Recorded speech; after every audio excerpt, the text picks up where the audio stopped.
Hello everyone, welcome back to our channel PWCSI net.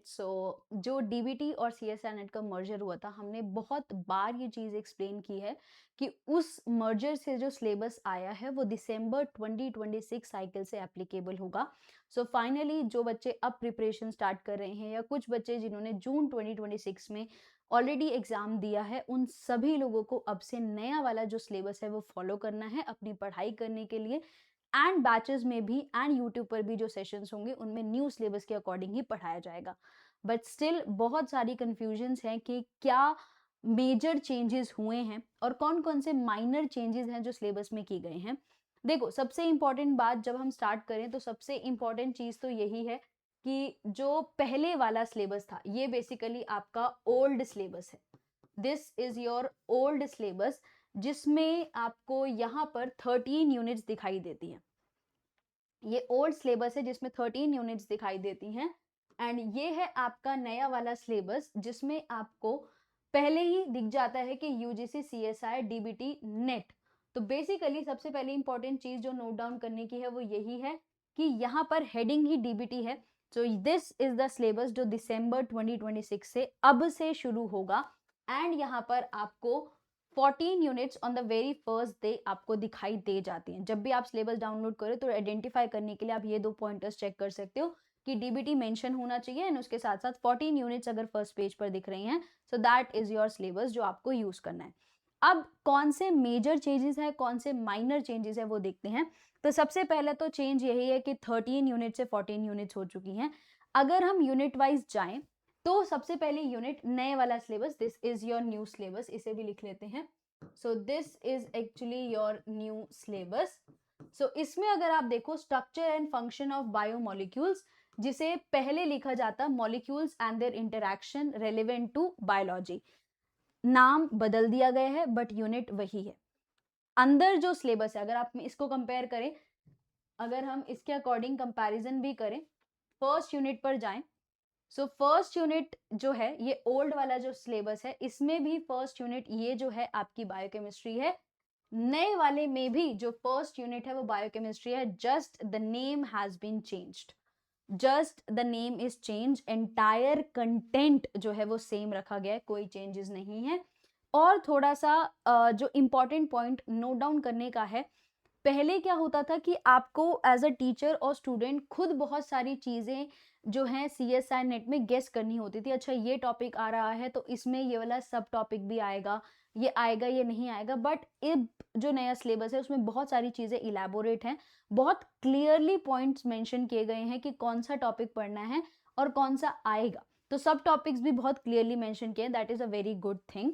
उसके बाद unit number 2 in both the ones is cell biology, cellular organisation new one and cellular organisation. यहां पर भी कोई major changes नहीं है, जो पहले था अभी भी वही है। थर्ड यूनिट फंडामेंटल प्रोसेसेस, यहां पर भी फंडामेंटल प्रोसेसेस ही है, यूनिट में कोई चेंज नहीं है, जैसा है वैसे ही रखा गया है।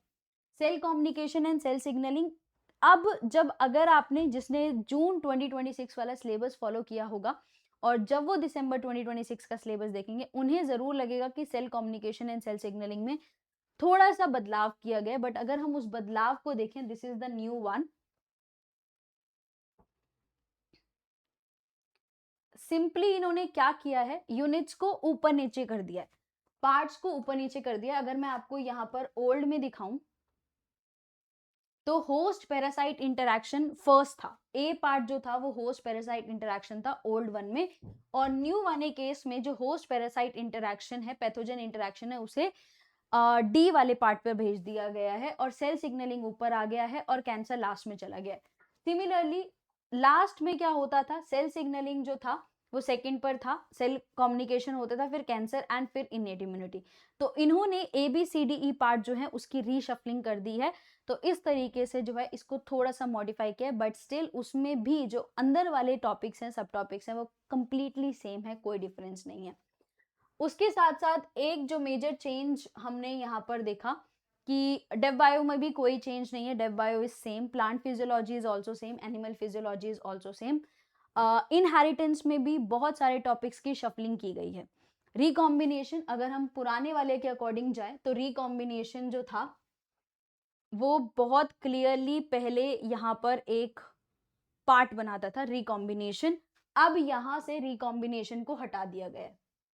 अब यहाँ पर रिकॉम्बिनेशन हटा दिया गया है। दैट डजंट मीन कि रिकॉम्बिनेशन नहीं पढ़ा जाएगा, क्योंकि अगर रिकॉम्बिनेशन नहीं पढ़ेंगे तो जीन मैपिंग नहीं हो पाएगा। तो अब पहले वो एक क्लियर आइडेंटिफाइड डिफरेंट पार्ट की तरह था, बट अब नहीं है, अब वो मर्ज हो चुका है इनके साथ। उसके बाद मेंडेलियन इनहेरिटेंस, पुराने वाले सिलेबस में मेंडेलियन इनहेरिटेंस को जो है वो फर्स्ट पार्ट रखा गया था। Concept of gene, extensions of Mendelian inheritance, इन्होंने ये सारे पार्ट्स को मर्ज कर दिया है। ये सारे पार्ट्स, ये पुराने वाले में से सारे पार्ट्स को मर्ज करके एक क्रोमोसोमल और एक्स्ट्रा क्रोमोसोमल इनहेरिटेंस वाले पार्ट में डाल दिया गया है। सो इस तरीके से शफलिंग की गई है। उसके बाद अगर मैं बात करूं next unit,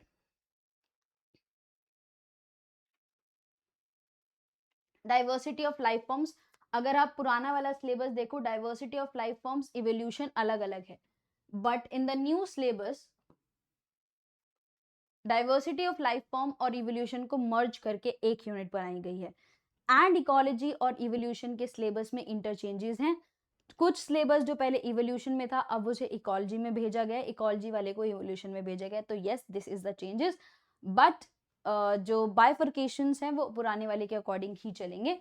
Coming to that part, we have the two complete new units, bioinformatics and biochemical engineering and industrial biotechnology.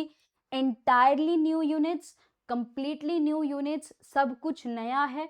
तो इससे रिलेटेड आपको बैचेस में भी देखने को मिलेंगी क्लासेस, एंड उसके साथ साथ यूट्यूब पर भी बहुत सारी क्लासेस होने वाली हैं।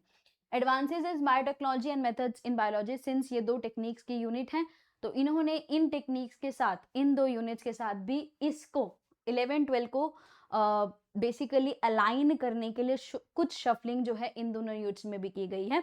तो मुझे ऑल इन ऑल अगर मैं आपको इन्फॉर्म करना चाहूँ, जिन्होंने जून 2026 के लिए प्रिपेयर किया था, सिलेबस ऑलमोस्ट सेम है, 2 यूनिट्स का एडिशन है। टॉपिक्स जो ऑलरेडी प्रेजेंट थे, जो पहले से प्रेजेंट थे, वो टॉपिक्स अभी भी प्रेजेंट हैं। जो एडिशंस हैं वो एक इम्पॉर्टेंट चीज़ है जो किए गए हैं। सो अगर आपने पहले पढ़ा है तो आपने ऑलमोस्ट और पार्ट कर लिया है, और 2 यूनिट्स जो हैं वो आपको एक्स्ट्रा करनी पड़ेगी। सो ये इम्पॉर्टेंट पॉइंट है, और ज़्यादा चीज़ें जो हैं आपको इतना सिलेबस चेंज से लोड लेने की ज़रूरत नहीं है। जिन्होंने काम करना है, करना ही है, तो इस यूनिट्स के साथ भी काम किया जाएगा और ऑब्वियसली एग्जाम भी क्वालिफाई किया जाएगा। सो आप डाउनलोड ज़रूर कीजिए, एंड बाकी चीज़ों के लिए all the very best and thank so much.